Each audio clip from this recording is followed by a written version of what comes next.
go into our video interview next. So some key things to note in your video interview is that you just have to sound very natural, and you also have to make yourself seem extremely engaged and interested in what you're saying.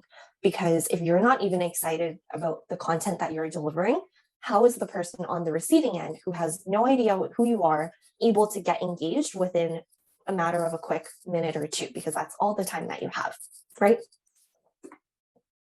So some tips to a good video response. I think you need to be confident, but don't force your personality. If you feel like you're more on the quiet side, that's fine. We'll just show them different skills and different capabilities. So secondly, I think you need to be proud, but also be realistic of your achievements. I have some students who come in and say, oh, I feel like I don't have a lot of experiences. I don't know what to talk about. No, I don't believe that at all. We just have to work on it and we have to find them together. And then I have on the other end of the spectrum, I have some students come in and say, I understand business so well. I know the stock market in and out. And I just think that's not really realistic given you're only in high school. So I think the university obviously knows that as well and doesn't expect that of you. So don't feel like you need to make yourself sound like you have a very strong grasp on it, because it doesn't need to be the case. But of course, you do need to show interest in the discussion and also passion towards the school. I think it's one thing to come in and have a good understanding of why you're applying to the university, but also you want to make sure that response is well tailored to the school that you're applying for. What I mean by that is a lot of students don't realize that when you're applying to Rotman Commerce versus when you're applying to the Ivy School of Business, your response can't be the same because it's not the same school. And of course, as someone in high school, it's very difficult to know what that distinction is. And that's why we're here to help you. In my classes offline, I will be able to take you through each and every school. You can tell me what school you're interested in, and I'll tell you how to tweak your application so that it really speaks to that school. For example, U of T, I think academics are very important, and the school spirit is typically a little lower. However, if you're applying to somewhere like McMaster, they have a much higher emphasis on school and community involvement. And typically, obviously, grades are important no matter where you go. But if you're going to tell McMaster, you love looking into a topic, you love doing research, that's what I dedicate my time to. I don't like to spend time in groups. They're not going to admit you at all. Every school has its own characteristics, and it's really up to us to figure out how to present yourselves. And then also the last point that I have here is to stay aware of what you're being asked and why. I kind of alluded to this a little earlier, right? I think if a school is asking you what your passion is, and you're applying to a commerce school, it's because they want to know that you're interested in something related to commerce, and that after you study commerce, you are still interested in pursuing a career there. So I have some students and they say, I have a lot of extracurricular activities. I'm passionate about dance, I'm passionate about art, I'm passionate about, maybe like the example that I said earlier, I had a student before who was the lead in a school play. And those are all things that you can discuss in your application, but frame it in a way where you summarize what you learned from these experiences, how you're still passionate about it, but make sure that you pick out the transferable skills, right? There's that term again. So, if a school is asking you a question like that, you really need to think, right, okay, they're a commerce school, I'm going to be a commerce student. Why are they asking me this? And how can I answer the question so that I stay on topic, but I don't want to just give them a cookie cutter response? So I want students to know that when you're asked a question like that, you don't have to say, I'm passionate about the stock market. I'm passionate about entrepreneurship. My family has a business and that's why I'm so interested in commerce. It doesn't have to be that way. It's perfectly fine if you say, I was a part of a sports team, and the reason why I love it so much is because I get to work with other people. And I recognize that I'm not pursuing a career in sports. However, I want to pursue a career in commerce because I love being a part of a team and I want to work with other people for the rest of my life. And so, that ties it back to commerce without losing your personal characteristics, right? Okay, so moving on, I have a few examples of some of the students that I've worked with before. This is more so focusing on those video questions, so I'm not going to discuss the ones that typically come up for a written assessment. So for anyone who's interested in applying for Rotman Commerce, you're probably familiar with this question that gets asked over the last few years. Introduce yourself, talk about what you're passionate about, and tell me how, what have you done to expand on this passion? What have you done to, improve yourself there? So I had a student come to me and tell me that, look, Jennifer, I am very interested in studying commerce, but I really haven't done a lot of business courses. I haven't participated in case competitions, but I know that's what I want to do. And my passion that I can talk about over the last 15 years is that I've been training so much to do competitive dancing, and I've received a lot of awards and recognitions, but it has nothing to do with commerce, right? She tells me she obtained first place in many global competitions, and she's even an instructor at a very early age of 15, 16. And I think that's extremely impressive. She spends so many hours a week, and she's been committed for a very great number of years, and she's very good at what she does there. But at the same time, I think if we were to that before up at the top there, if we were to go in with that type of response, I think as an admissions officer, I would think, okay, that's nice, but why are you applying to commerce program, right? So what we need to do is, yes, recognize your experiences, recognize your skill set.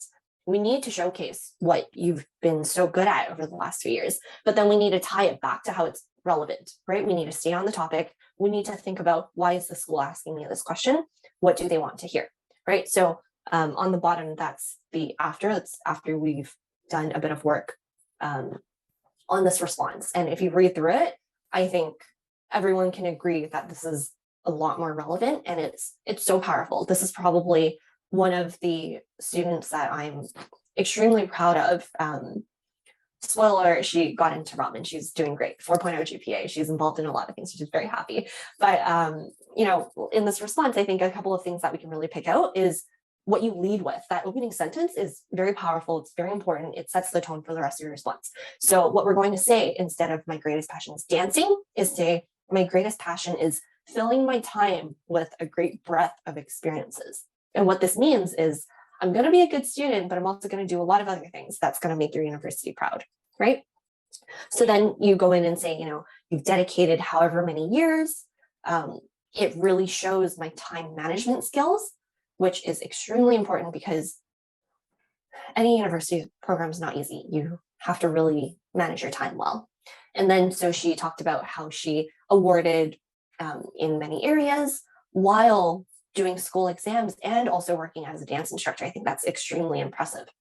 And then she goes in to say she believes she can contribute to the Rotman community in several areas. This is very important because she is acknowledging the fact that she needs to take her previous experiences and bring it into this new environment. So now we're saying that she's going to share her experiences in managing diverse teams, which is, I think, the most important thing in any setting, starting from university onwards. You're going to meet people of all different backgrounds. I can say that I was definitely kind of in for a surprise just by how diverse these university students are. And you really have to know how to work with everyone, because I think for basics, you have a lot of lectures and you have to work with randomly assigned students in projects sometimes, but also you're going to be a part of these school organizations, and ultimately you're going to want to pursue a career in a company, right? So really emphasizing the fact that you realize managing diverse teams is very important. That's great. But also we have a few key things here. Critical skills in problem solving, which is one of the items that I had on my first few slides, if you remember, but also negotiation and networking. I think those are also very important. And I think this is such a strong response, because if you were to tell me you're a dancer, I wouldn't necessarily think that you have all these qualities. I don't want to assume that you're able to manage your time. I don't know for sure if you're able to manage diverse teams, right? So it's up to you as a student to show me. And by me, I mean, obviously me as an instructor, but also me if I was the school, if I was the admissions officer, right? Okay. moving on to a second response, I would say that in terms of just the text, the before and after is a lot more similar than the one that we just did previously. However, I think because it's a video response, a lot of intricacies really stand out when you're talking about it, right? So in her response here, and I want to read it in a way that she was reading it to me. She was saying, currently a high school student studying at Beijing IB school. I'm passionate about finance and accounting. This passion originated from my family's involvement in the stock market. I had to stop her right there. I said, you know, you're telling me what you're passionate about, but you don't even sound excited yourself. So I told her, you know, you're not just reading an essay that you had drafted, right? This is ultimately a video response. And I need your voice to go up. It needs to go down. You need to be smart about where you pause. You need to kind of lean in. You can have some hand gestures if you feel comfortable. It's not absolutely necessary. But at the least, I need you to work on your intonation. I need you to convince me that you're actually interested in what you're talking about. So then we tried this again. And instead of, you know, starting off that way, she said, I'm currently studying my last year at an IB school. And so what you want to communicate in this sentence is that, you know, you're so excited to wrap up high school and start this new university journey. So that's kind of like how you want them to feel. And then next she says, I'm passionate about finance and economics, and my interest sparked while learning about the stock market. So every time she says finance, economics, and stock market, you have to kind of have your voice go up a bit, because these are topics that you're so excited about, you just cannot contain it, right?